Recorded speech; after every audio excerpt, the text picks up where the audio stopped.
Good morning third class. आज हम लोग आपका एक बहुत ही इंपॉर्टेंट चैप्टर पढ़ने वाले हैं, चैप्टर नंबर 9, जो कि है मैटर के ऊपर। तो मैटर क्या होता है? कोई भी चीज़ जिसे आप या तो देख सकते हो, या तो छू सकते हो, या तो आप उसको महसूस कर सकते हो। ठीक है, वो मैटर होती है। ठीक है, कोई भी चीज़, आप जैसे आपका टेबल हो गया, आप उसको छू सकते हो, देख भी सकते हो और महसूस भी कर सकते हो, है ना।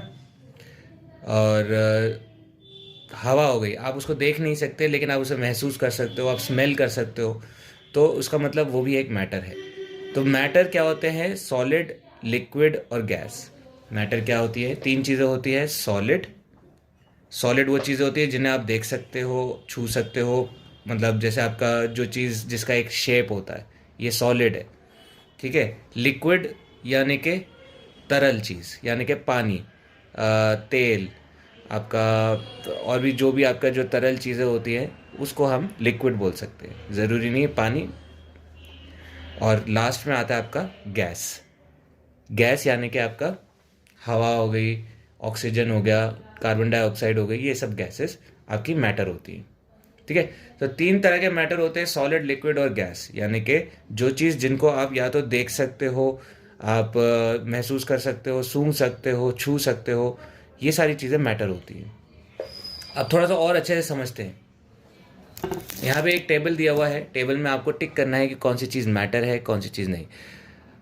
तो अगर कोई भी आपका इनमें से कोई भी प्रॉपर्टी, इनमें से कोई भी चीज़ अगर टिक हो रही है तो वो चीज़ मैटर है। ठीक है। एक भी चीज़, क्या आप देख सकते हो? यहाँ पे एक फूल का साइन बना हुआ है, तो हाँ हम इसको देख सकते हैं। क्या आप इसे फील कर सकते हो? हाँ हम इसको छू के फील भी कर सकते हैं। क्या आप इसको टेस्ट कर सकते हो?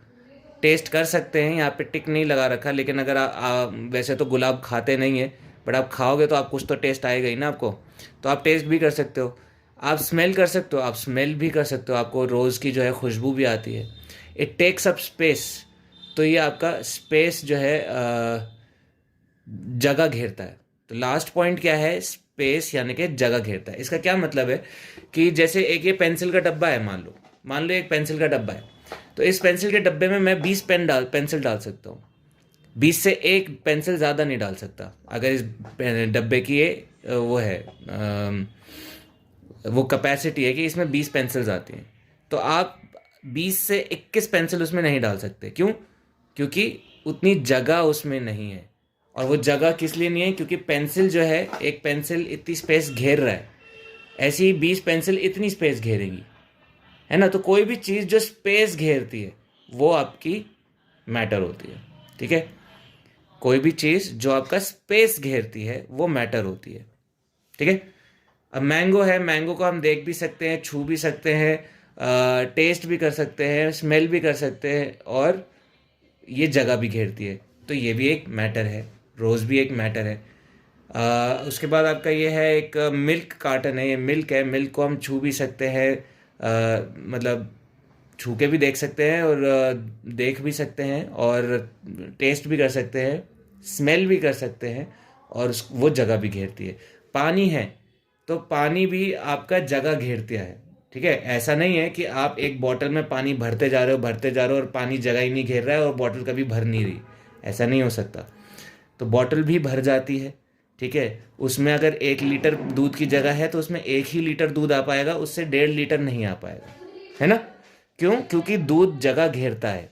1 लीटर जगह दूध ने घेर ली, अब उसमें आप और दूध नहीं डाल सकते। ठीक। तो जो चीज़ जगह घेरती है वो भी मैटर होती है, तो इसको भी हम मैटर मानेंगे। बर्गर, बर्गर को हम देख सकते हैं, छू भी सकते हैं, खा भी सकते हैं, और स्मेल भी कर सकते हैं, और आपका ये जगह भी घेरता है। तो फिर ये भी एक मैटर है। ठीक है। अच्छा चलो, अब मैं आपसे एक सवाल पूछता हूँ, हवा। तो हवा के लिए अगर हम यही सवाल, यही चीज़ें जो हैं हम वो देखते हैं, क्या हम हवा को देख सकते हैं? नहीं। क्या हम हवा को फील कर सकते हैं? हाँ, यस। ठीक है। जब हवा चलती है हमें पता चलता है तेज़ चल रही है, धीरे चल रही है ना। क्या हम इसको टेस्ट कर सकते हैं? नहीं, हम हवा को टेस्ट नहीं कर सकते। क्या हम हवा को सूंघ सकते हैं? बिल्कुल, अच्छी खुशबू आ रही है या बदबू आ रही है आपको पता चल जाता है हवा की, तो इसको हम स्मेल कर सकते हैं। क्या हवा जगह घेरता है? तो हवा जगह घेरता है। इसका एक एग्जाम्पल मैं आपको दूंगा कि अगर आप एक गुब्बारा लेते हो और गुब्बारे में आप फूंक मारते हो, हवा भरते हो उसमें, तो क्या वो गुब्बारे में आप हवा भरते रहोगे और वो गुब्बारा कभी भरेगा नहीं? ऐसा होता है? गुब्बारे में भी एक लिमिट होती है, उसमें हवा उतनी ही आ सकती है जितनी गुब्बारे की जगह है। तो हवा भी जगह घेर रही है, तभी तो गुब्बारा जो है फूल रहा है ना। और एक लिमिट के बाद गुब्बारा फट जाता है, क्योंकि हवा को ज़्यादा जगह चाहिए और गुब्बारे में जगह है नहीं, है ना। तो हवा भी जगह घेरती है, हवा ऑल्सो टेक्स अप स्पेस। ठीक है, तो हवा भी मैटर हो गई। तो कोई भी सॉलिड चीज़, कोई भी पानी वाली चीज़, नॉट पानी वाली, लिक्विड की चीज़, और कोई भी गैस वाली चीज़, वो आपकी मैटर होती है। आई होप आप लोगों को समझ में आया होगा। तो यहाँ पे एक नीचे एक क्वेश्चन भी है, व्हाट इज एयर? तो एयर सॉलिड है या लिक्विड है या गैस है? तो एयर जो है हमारी गैस है। ये क्वेश्चंस आप अपनी कॉपीज में करेंगे, ये होमवर्क है आपका आज के लिए। और व्हाट इज मिल्क? मिल्क क्या होता है? सॉलिड है, लिक्विड है या गैस है? तो मिल्क क्या है? लिक्विड है, लिक्विड है। ठीक है, पानी जैसा है, बहता है।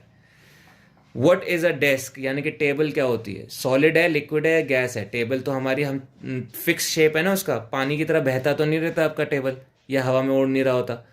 तो जो टेबल है वो आपका सॉलिड है। ठीक है, सॉलिड कोई भी ऐसी चीज़ होती है जिसका शेप फिक्स्ड होता है। पानी का क्या कोई शेप होता है? नहीं। लेकिन हमारी पेंसिल का शेप है, टेबल का शेप है, मोबाइल फ़ोन का शेप होता है। ये सब चीज़ें क्या है? सॉलिड है। ठीक है, next, do the following things have anything in common? तो the air we breathe, a basketball bat and lake. तो क्या इन चीज़ों में कोई एक चीज़ कॉमन है? कुछ भी कॉमन है इनमें? कोई भी चीज़ ऐसी है जो एक जैसी हो सब में? जो हम सांस लेते हैं वो, या जो बैट है, ये बैट जो है ये, या फिर पानी है, लेक है, समुंदर है, इनमें कोई भी चीज़ कॉमन है क्या? तो even though they seem very different, the air we breathe, the baseball bat and the lake are all made of something we call matter. तो हम देख सकते हैं कि बैट में, हवा में और समुंदर में कोई मेल नहीं है ना। आप सोच सकते हो कि बैट और समुंदर और हवा एक ही चीज़ से कोई बने हो, या एक ही कॉमन कोई चीज़ हो इनमें, नहीं।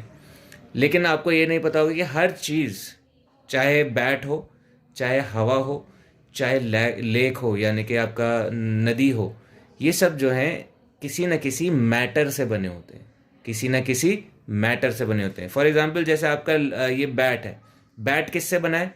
लकड़ी से बना है ना। और लकड़ी के छोटे छोटे छोटे छोटे छोटे इतने जो आपको माइक्रोस्कोप से दिखेंगे, वो आपके इसके अंदर मैटर, इसमें लकड़ी के मैटर मिलेंगे आपको, छोटे छोटे छोटे छोटे छोटे, टाइटली पैक्ड। ठीक है, उससे ये जब आप बाहर, उससे आप देखोगे तो मिलके ये बैट बनता है। पानी के अंदर भी छोटे छोटे छोटे छोटे पानी का मैटर होता है उसमें। ठीक है, मॉलिक्यूल्स होंगे, छोटे छोटे मॉलिक्यूल्स होंगे, किसके? पानी के। पानी के मॉलिक्यूल्स को साइंस में H2O बोलते हैं। ठीक है, तो पानी के छोटे छोटे मॉलिक्यूल्स होंगे इसमें भरे हुए, जिसको सबको मिला के ये पानी बनता है। एक बूंद पानी में लाखों करोड़ों मॉलिक्यूल्स होते हैं। मॉलिक्यूल क्या होते हैं? वो सबसे छोटा शुक्राणु होता है, जिससे अब देखो, हमारी कोई भी चीज़ आप उठा लो, जैसे मैं पेंसिल ले लूँ। अभी पेंसिल जो है, अगर आप इसको जूम करके देखोगे तो आपको क्या दिखेगा? माइक्रोस्कोप से हमें क्या दिखेगा? किसी चीज़ से तो बनी होगी ये पेंसिल, है ना। सबसे छोटी वो कौन सी चीज़ है जिससे ये पेंसिल बनी है? तो वो सबसे जो छोटी चीज़ होती है वो होती है मॉलिक्यूल्स। क्या होते हैं? मॉलिक्यूल्स। तो लकड़ी, ये पेंसिल लकड़ी से बनी है, तो इस पेंसिल में लकड़ी के मॉलिक्यूल्स होंगे। ठीक है, भरे हुए होंगे। उन सारे मॉलिक्यूल्स को मिला के लकड़ी बनती है, और इन सारी लकड़ियों को मिला के ये पेंसिल बन जाती है। समझे? उसी तरह पानी के एक बूंद में लाखों करोड़ों मॉलिक्यूल्स होते हैं, जिससे एक बूंद पानी बनता है। ठीक है, तो हर चीज किसी न किसी मैटर से बनी हुई है। Matter is something that has weight takes up space. तो मैटर का यहाँ पे डेफिनेशन देखो, यहाँ पे लिखा है मैटर किसको कहते हैं, जो कोई जिसका अपना एक वज़न हो और जो जगह घेरती हो। तो हमें पता है कि हवा, पानी और सॉलिड ये तीनों जगह घेरती हैं, है ना।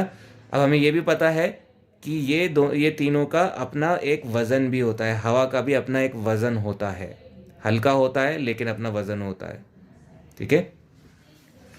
Call on individual children and ask them if each of the above things have weight and takes up space.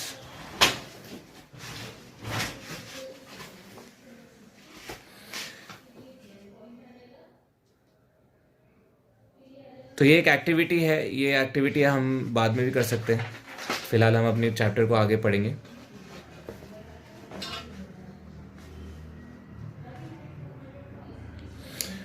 तो ये एक पोयम है, आपके इंग्लिश की पोयम है, आपके साइंस के चैप्टर में दिया है, तो इसको हम ज़रूर पढ़ते हैं, देखते हैं इसमें इस पोयम से हमें मैटर के बारे में थोड़ा और समझ में आएगा। तो what's the matter do you ask, I will tell you right away, it's everything around you as you work or sleep or play.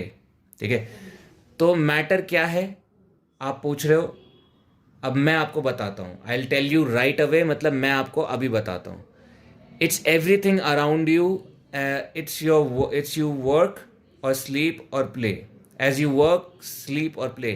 आपके आसपास की हर जगह, हर चीज़, आपके आसपास की हर चीज़ मैटर से बनी है, मैटर है, ठीक है। A chair is matter, a table is too. Chair भी मैटर है और टेबल भी मैटर है। A rock is and so is a rock or tree. और पत्थर भी एक मैटर से बना है और पेड़ भी एक मैटर से बना है। A cloud, a star and blade of grass, a rain drop और बम्बल बी। आपका बादल होगा, वो बादल भी मैटर से बने हुए हैं। एक तारा जो होता है, जो सितारा हम देखते हैं, वो भी मैटर से बना है। ब्लेड ऑफ ग्रास यानी कि घास का एक जो पत्ता होता है उसको ब्लेड बोला है यहाँ पे।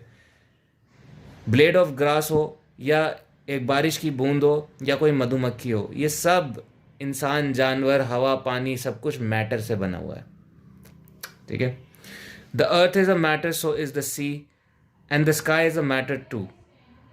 तो जो हमारी धरती है, वो धरती भी आपकी एक मैटर है, और आपका जो समुंदर है वो भी मैटर से बना है, और जो आपकी हवा है, आसमान है, वो भी एक मैटर ही है, ठीक है। Of course what matters most of all is the matter that is you. और जो सबसे ज़्यादा मैटर करता है वो आप हो। There is matter almost everywhere except in one special place, the vast, black, lonely emptiness that we called outer space. तो हर जगह हमारा मैटर है, लेकिन एक जगह है, कुछ एक ऐसी जगह होती है जहाँ पे मैटर नहीं होता, वो मैं आपको दिखाता हूँ।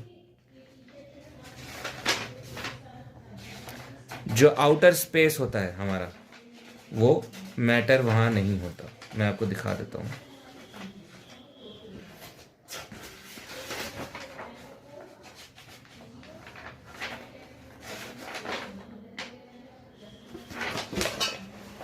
तो जब हम अर्थ के बाहर देखते हैं तो हमें क्या दिखता है, हमें ये ब्लैक एम्प्टीनेस दिखती है और उसमें स्टार्स और प्लैनेट्स होते हैं, है ना। तो ये स्टार्स और प्लैनेट्स ये सब मैटर है, लेकिन ये जो ब्लैक आपको दिख रहा है, ये जो ब्लैकनेस है, ये डार्क एम्प्टीनेस है। एम्प्टी किसे कहते हैं, खाली। ये खाली है, इनमें कोई मैटर नहीं है, ठीक है। इनमें कोई मैटर नहीं है, ये खालीपन है। और ये खालीपन में हमारे स्टार्स, गैलेक्सीज और प्लैनेट्स, कॉमेट्स, ये सब इसमें हवा में तैर रहे हैं, एम्प्टीनेस में हम लोग तैर रहे हैं। तो इस एम्प्टीनेस में मैटर नहीं होता, बाकी हर चीज़ में जो है आपका मैटर है। आई होप आप लोगों को समझ में आ रहा होगा मैटर किसे कहते हैं। अब मैटर कितने तरह के होते हैं, मैंने आपको क्लास के जब सबसे पहले बताया था कि मैटर आपका 3 तरह के होते हैं, सॉलिड और लिक्विड और गैस। तो हम सॉलिड के बारे में पढ़ते हैं, सॉलिड किसे कहते हैं, फिर हम लिक्विड और गैस के बारे में पढ़ेंगे।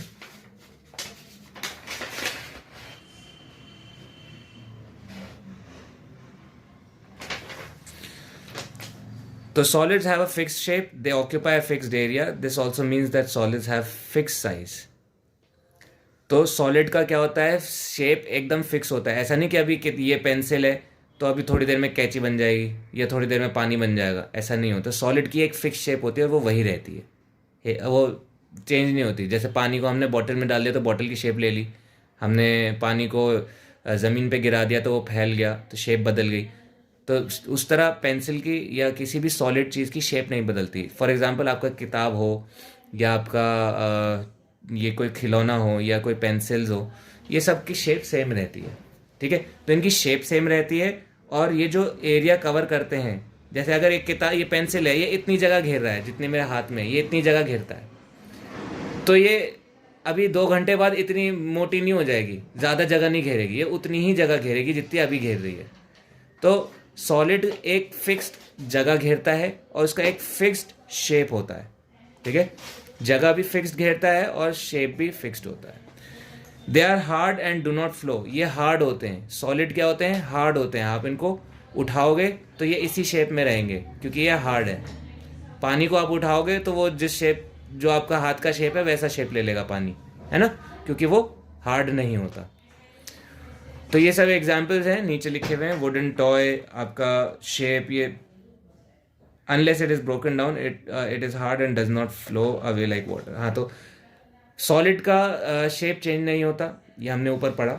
इसका शेप सिर्फ तभी चेंज होगा जब इस पर फोर्स मैं दूंगा और ये तोड़ दूंगा पेंसिल को, पेंसिल तोड़ दूंगा, तब जाके इस पेंसिल का, इस सॉलिड का शेप चेंज होगा। कोई भी चीज़ हो, मैं जब तक इस कैंची को तोड़, ये जो कैंची है इसको मैं तोड़ के 2 हिस्सों में नहीं बांट देता, तब तक इसका शेप ये ऐसा ही रहेगा, ठीक है। तो ये पानी की तरह बहती नहीं है, ये आपका तोड़ी जा सकती है। इसको आप इसका नॉर्मली शेप चेंज नहीं होता, ठीक। लिक्विड में वही है, इनका शेप फिक्स नहीं होता, जो हम इतनी देर से बात कर रहे हैं। सॉलिड का शेप फिक्स होता है, लिक्विड का शेप फिक्स नहीं होता। आप ऐसी बोतल में डालोगे तो ऐसी शेप ले लेगा लिक्विड, दूध। अगर दूध आप इसमें डालोगे तो ऐसा गोल सा शेप ले लेगा पानी, और अगर आप ग्लास में डालोगे तो ग्लास का शेप ले लेगा। तो पानी का अपना कोई फिक्स शेप नहीं होता, लेकिन वो जगह फिक्स घेरता है। अगर आप 1 गिलास पानी आप बड़ी बोतल में डालो तब भी उसमें 1 ही गिलास पानी रहेगा, वो बड़ा भर नहीं जाएगा। अगर आप 1 गिलास पानी इस बोतल में डालोगे तो इसमें 1 गिलास पानी ही भरेगा यहाँ तक, ठीक है। तो इनकी जो जगह ये घेर रहा है, पानी या लिक्विड जो जगह घेरता है वो फिक्स होती है, ठीक है। 1 लीटर पानी 1 लीटर ही जगह घेरेगा, ना उससे ज़्यादा ना उससे कम, किसी और कंटेनर में डालने के बाद, ठीक है। तो इनकी शेप फिक्स नहीं होती, लेकिन ये भी जगह फिक्स ही घेरते हैं, जैसे कि आपका solids. Liquid can flow and can be poured into different vessels. तो हम लिक्विड को एक जगह से दूसरे बॉटल में भर सकते हैं, बहा सकते हैं, ठीक है। एग्जाम्पल है मिल्क हो गया, वाटर हो गया, ऑयल हो गया, ये सब लिक्विड्स के एग्जाम्पल है। दूध, पानी, तेल, ठीक है। और हम इसको किसी भी कंटेनर में डाल सकते हैं और उस कंटेनर का ये शेप ले लेता है।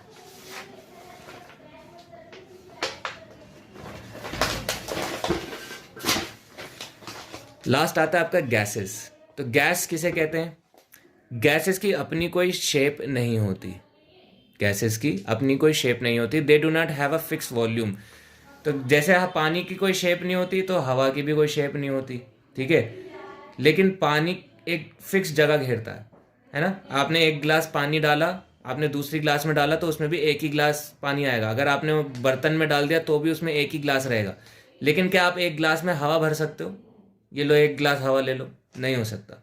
तो ग्लास जो हवा होती है, जो गैस होती है, उसकी ना ही शेप होती है और ना ही वो फिक्स जगह भरता है, ना ही वो फिक्स जगह लेता है। उसके कोई फिक्स वॉल्यूम नहीं है, फिक्स जगह नहीं लेता वो। Gases flow easily and take up all the space around them. तो गैसेस क्या करते हैं? गैसेस हवा में उड़ते रहते हैं, आराम से इजीली उड़ते हैं, ठीक है। तो गैसेस को मतलब पानी को अगर आप बहाओगे, आपने पानी ऐसे, मैंने अपने हाथ से पानी नीचे की तरफ गिराया, तो पानी क्या ऊपर की तरफ गिरेगा? नहीं, पानी नीचे की तरफ गिरता है ना। लेकिन अगर आप एक बलून छोड़ते हो या गुब्बारे में से हवा छोड़ते हो तो वो हवा चारों तरफ फैलती है, ठीक है। वो ऊपर भी जाएगी, वो सामने भी जाएगी, पीछे भी जाएगी, राइट में भी लेफ्ट में भी हवा जाएगी। तो हवा को कोई वो फिक्स डायरेक्शन नहीं होता कि वो इसी डायरेक्शन में बहेगा। ठीक है, तो आप ग्लास में पानी, आप एक ग्लास से दूसरे ग्लास में पानी डालते हो तो हमें पता है ना ये पानी नीचे ग्लास में ही गिरेगा, ऊपर नहीं जाएगा, साइड में नहीं जाएगा। लेकिन अगर आप हवा को ऐसे डालने की कोशिश करोगे तो हवा तो कहीं भी जा सकती है। ठीक है, तो हवा जो फ्लो करता है वो इजीली फ्लो करता है। और कोई भी जगह खाली होती है ना, उसमें हवा होती है। कोई भी जगह अगर खाली होगी, अब अगर ये डब्बा खाली है, ये एक डब्बा है मेरे पास, ठीक है, ये डब्बा अगर खाली है तो इसमें कुछ नहीं है, तो इसमें हवा है। अगर इसमें कुछ नहीं है तो इसमें क्या है, हवा। तो कोई भी खाली स्पेस होती है उसमें हवा जगह घेर लेती है। ठीक है, air is mixture of different gases. Air में क्या क्या मिलता है, हमारी जो हवा होती है उसमें क्या क्या होते हैं, गैसेस कौन कौन सी होती है, ऑक्सीजन होता है, नाइट्रोजन होता है, कार्बन डाइऑक्साइड होता है ना। These gases can move freely in open space. We cannot see air or any of these gases, but we can understand their behavior by studying them in closed containers. तो oxygen, nitrogen, ये सब को हम देख तो नहीं सकते, लेकिन हम इनको पढ़ सकते हैं, हम इनके ऊपर रिसर्च करके हम इनको समझ सकते हैं। जैसे हमने ये समझा कि हम जब सांस छोड़ते हैं तो हम कार्बन डाइऑक्साइड छोड़ते हैं, जो पेड़ जिनसे सांस लेते हैं, और फिर पेड़ सांस छोड़ते हैं ऑक्सीजन के, जिससे हम सांस लेते हैं। तो ये ऐसी रिसर्चेस करके और इन चीज़ों को समझ के तब हमने जाना कि कौन कौन सी गैसेस कैसे कैसे काम करती हैं। क्योंकि हम इन्हें नहीं देख सकते इसका मतलब ये नहीं है कि ये मैटर है नहीं, ये भी मैटर होता है और इनके ऊपर भी रिसर्च पूरी पूरी होती है।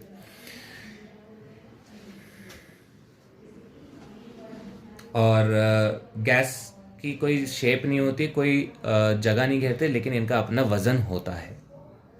और ये जो है आपका फ्रीली फ्लो करती है। तो चेंज ऑफ स्टेट, तो चेंज ऑफ स्टेट यानी कि जो मैटर होता है वो 3 स्टेट में मिलता है, सॉलिड होता है, या लिक्विड होता है, या गैस होता है। ये इसकी 3 स्थिति है ना। स्टेट को हिंदी में बोलते हैं स्थिति। तो मैटर हमको 3 स्थितियों में मिलता है, या तो वो एक पक्का सॉलिड होगा, या तो वो पानी जैसा लिक्विड होगा, या वो हवा होगा, गैस होगा। ये उसके 3 स्टेट हैं। लेकिन क्या हम एक सॉलिड को, एक मैटर जो सॉलिड है उसको हम लिक्विड में बदल सकते हैं? क्या हम एक लिक्विड को हवा में बदल सकते हैं? क्या हम एक हवा को सॉलिड में वापस बदल सकते हैं? तो ये चीज़ जो है हम आगे पढ़ेंगे, और इसका जवाब है हाँ। फॉर एग्जाम्पल, अगर आप यहाँ पे आपके किताबों में पानी का एग्जाम्पल दिया है, ठीक है, तो हमने क्या किया, हमने एक पानी का एक बर्तन लिया, उसमें पानी भरा और उसको फ्रिज में डाल दिया 3-4 घंटे के लिए या 5 घंटे के लिए फ्रिज में डाल दिया। तो वो क्या हुआ, जब आप बाहर निकालोगे उस पानी को तो वो पानी क्या बन हो चुका होगा, वो बर्फ़ बन चुका होगा। तो वो लिक्विड था, उसको ठंडा करा हमने, उसका टेम्परेचर गिरा दिया, उसको हमने ठंडा कर दिया। तो वो जब हमने ठंडा करके बाहर निकाला तो वो सॉलिड बन गया। तो हमने उस मैटर को चेंज कर दिया, है ना। मैटर, उसका जो पानी था वो मैटर चेंज होके वापस से क्या बन गया, सॉलिड बन गया। ठीक है, बर्फ़ क्या होती है, बर्फ़ तो हमारी सॉलिड होती है ना, ऐसी होती है बर्फ़ हमारी, जो हम देखते हैं अक्सर फ्रीजरों में अपनी, वो हम पानी ही तो जमाते हैं। तो जो मैटर होता है वो चेंज हो जाता है और वो बर्फ़ बन जाता है। समझ में आया? तो हम मैटर को हम सॉलिड, लिक्विड, गैस से हम चेंज कर सकते हैं।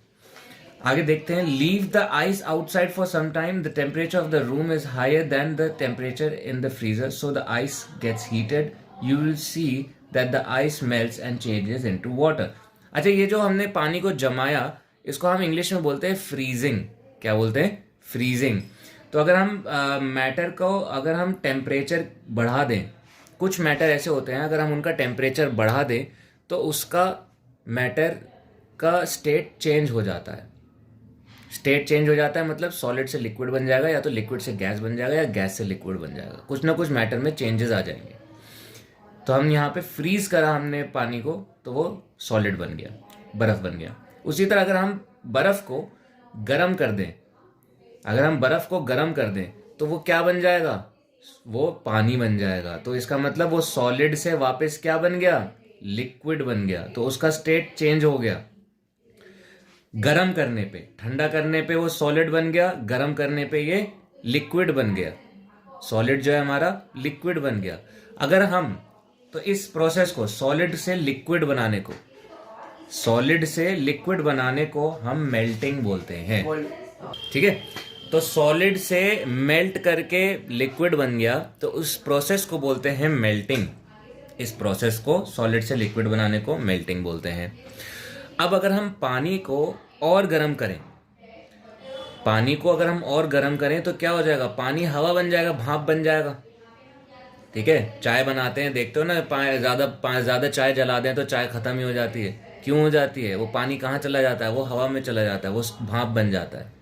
ठीक है, तो जब हम पानी को और गर्म करते हैं, उसका टेम्परेचर और बढ़ा देते हैं, तो पानी क्या बन जाता है? लिक्विड क्या बन जाता है? गैस बन जाता है ना। टेम्परेचर प्लस करने पे प्लस कर दिया हमने, इसमें हीट प्लस कर दी, इसमें हमने हीट प्लस करी है, टेम्परेचर बढ़ाया है, और इसमें हमने लिक्विड से गैस बनाया है। इसमें इधर आप देखो, लिक्विड से हमने इसको सॉलिड बनाया है। कैसे करके? हीट माइनस करके, यानी कि गर्माहट उसकी निकाल के, उसको ठंडा करके। तो उसमें हमने हीट को क्या किया? माइनस किया। बाकियों में हमने हीट प्लस कर रहे हैं। ठीक है, और लास्ट में आपका आता है, अगर हम हवा को, जो भाप है, उसको अगर हम ठंडा कर दें, जो ये चाय से हम बनाते हैं तो उसमें भाप निकलती है, ऊपर ढक्कन पे देखते हो पूरा ढक्कन जो है गीला गीला हो जाता है। क्यों हो जाता है? क्योंकि ढक्कन ठंडा होता है। जब ढक्कन पे भाप लगती है तो वो ढक्कन पे भाप जो गर्म होती है, भाप वो ठंडी हो जाती है और वो वापस से पानी बन जाता है ना। भाप क्या बन रही है? वापस से पानी बन जाता है। तो जब हम गैस को लिक्विड में बदल देते हैं, ठीक है, गरम गैस है, ये गरम भाप है, इसको हमने लिक्विड में बदला तो ये पानी बन गया, है ना। ठंडा होके ये क्या बन गया? पानी बन गया। तो इस प्रोसेस को हम बोलते हैं कंडेंसेशन। जब हम गैस को लिक्विड में बदलते हैं, जब हम भाप को लिक्विड में बदल रहे हैं, पानी में बदल रहे हैं, तो वो आपका कंडेंसेशन हो जाता है। ठीक है, उसी तरह पानी को हवा जब भाप बनाते हैं उसको हम इवेपोरेशन कहते हैं। जब पानी गर्म हो जाता है तो उसमें से भाप निकलने लगती है, वो हवा बनने लगती है, तो ये जो प्रोसेस होता है इसको इवेपोरेशन कहते हैं।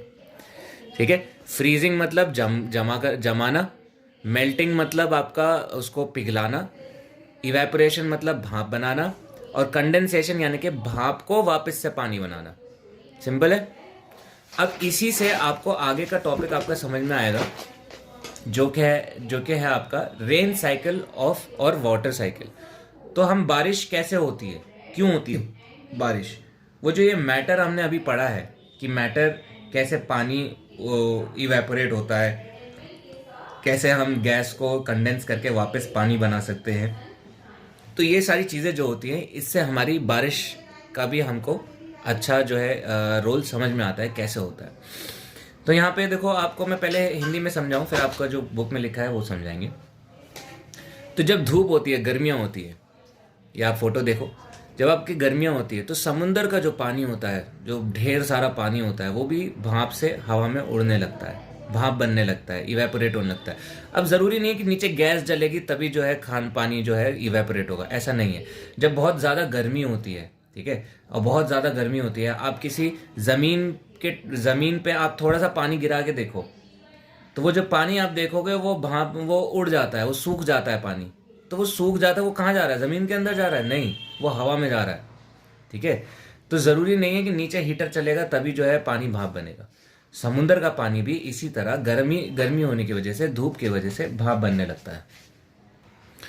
ठीक है, तो जब पानी भाप बन जाता है तो वो हवा में उड़ जाता है। ठीक है, हवा में उड़ता रहता है, हवा में ऊपर जाता रहता है, ऊपर जाता रहता है। अब ऊपर क्या है, जितना ऊपर हम जाते हैं, अब आपने देखा होगा पहाड़ों पे जो होता है टेम्परेचर ठंडा होता है, ठंडी लगती है। मनाली में बर्फ़ पड़ रही होती है, क्यों? क्योंकि वो ऊंचा है। तो आप जितना ऊंचा जाते रहोगे उतना जो है आपका टेम्परेचर ठंडा होता रहता है। नीचे गर्म है, ऊपर ठंडा है। ठीक है, ऊपर जाते रहोगे ठंडा रहता है। तो जो गर्म पानी है वो ठंडा होता जा रहा है, वो ठंडा होने की वजह से बादल में कन्वर्ट हो जाता है।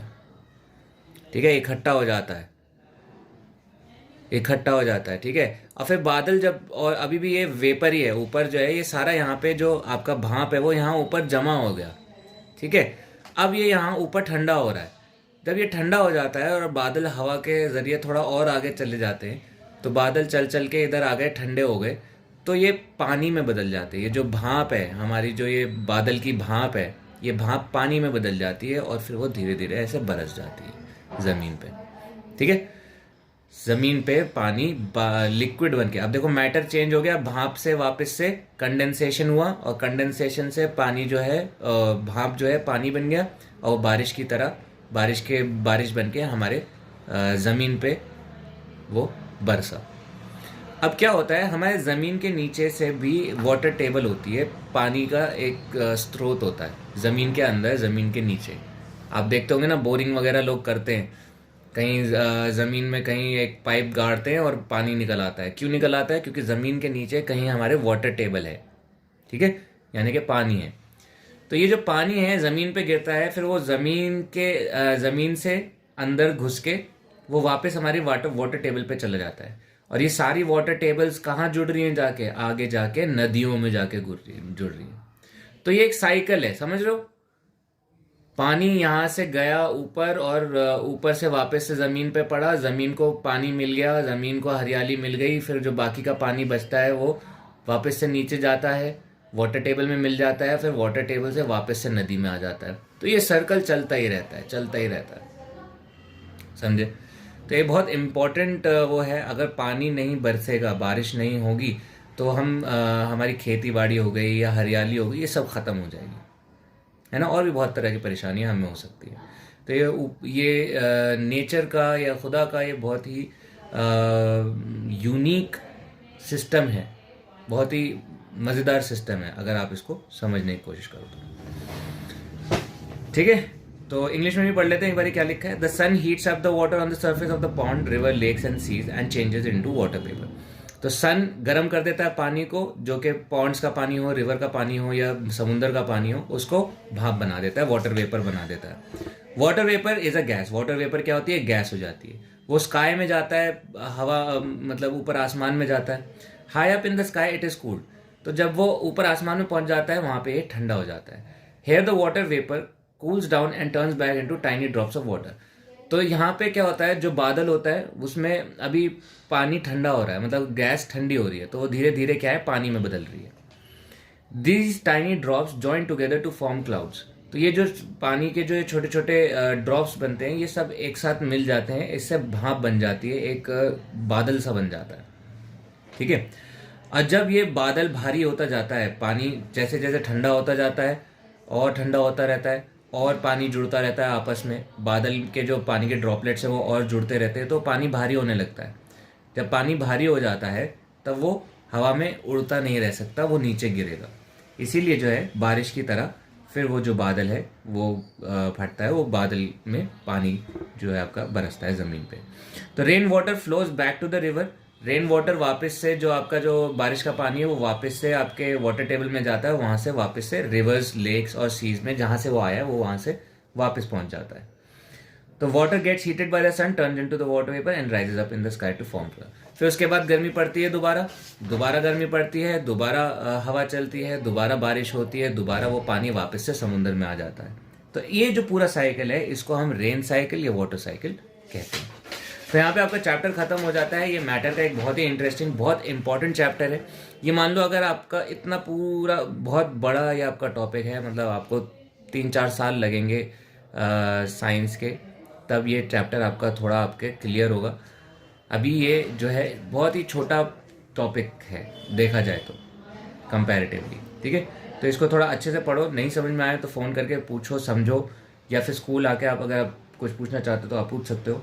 ठीक है, और आई होप आपको लोगों को ये क्लास समझ में आई होगी, और ये जो क्वेश्चन आंसर्स हैं या फिल इन द ब्लैंक्स हैं, ये सब आपको फ़ोटो खींच के भेज दी जाएगी। और आप लोगों से रिक्वेस्ट है कि अपना काम टाइम से करें, क्योंकि बाद में जब एग्ज़ाम से पहले एक दिन पहले आप बोलोगे मुझसे कि सर चैप्टर 4, 5, 6 के आप क्वेश्चन आंसर्स भेज दो, तो वो मैं नहीं करूँगा। आपको काम अभी दिया है, आपको होमवर्क अभी दिया है, तो आपको वो होमवर्क आज ही करना है। ठीक है, तो आप अपना काम पूरा रखें, और कोई सवाल हो तो फ़ोन करके पूछना। शुक्रिया।